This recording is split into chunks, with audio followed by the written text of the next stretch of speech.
Beaucoup de mal aussi à faire venir les parents dans l'école, puisque l'école c'est un lieu normalement qui est un havre de paix pour l'enfant et dans lequel l'enfant doit pouvoir se construire.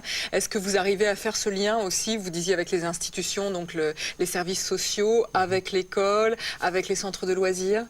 On invite les directeurs d'école dans les groupes de parole. Donc ça permet déjà à ces instituteurs de voir les parents autrement, dans un lieu qui leur est familier, qui peut être un centre social.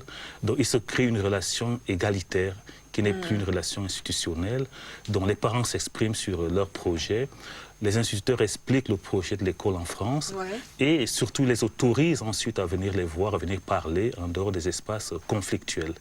Et ça, c'est quelque chose qui est très intéressant parce que les parents disent à la fin, oui, ils sont comme nous. Et oui. Ce qu'ils ne disaient jamais avant parce que, bon, souvent les instituteurs disent, j'ai 2 enfants, j'ai 3 enfants, moi j'ai des difficultés avec mes enfants.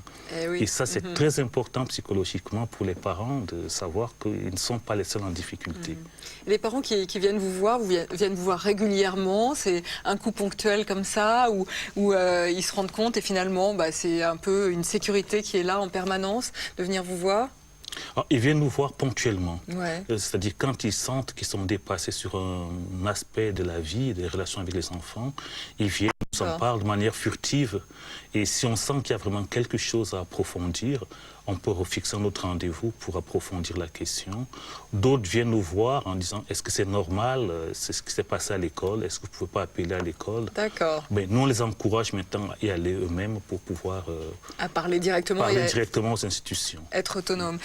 Ferdinand Ezamé, je voulais juste terminer rapidement. Afrique Conseil, aujourd'hui, c'est combien de personnes? C'est à Paris uniquement? À Paris, on travaille aussi avec toute la banlieue parisienne. D'accord. Il y a 6 psychologues et 2 médiateurs. Et 2 médiateurs.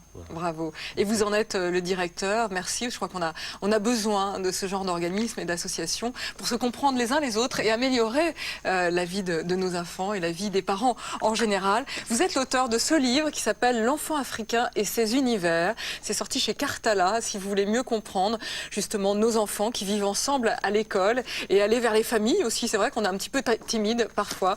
Mais je vous conseille la lecture de ce livre. Tout de suite, on retrouve Karine Le Marchand avec Olivier Taragano. Il s'agit de trouver le bon partenaire, il s'agit d'amour.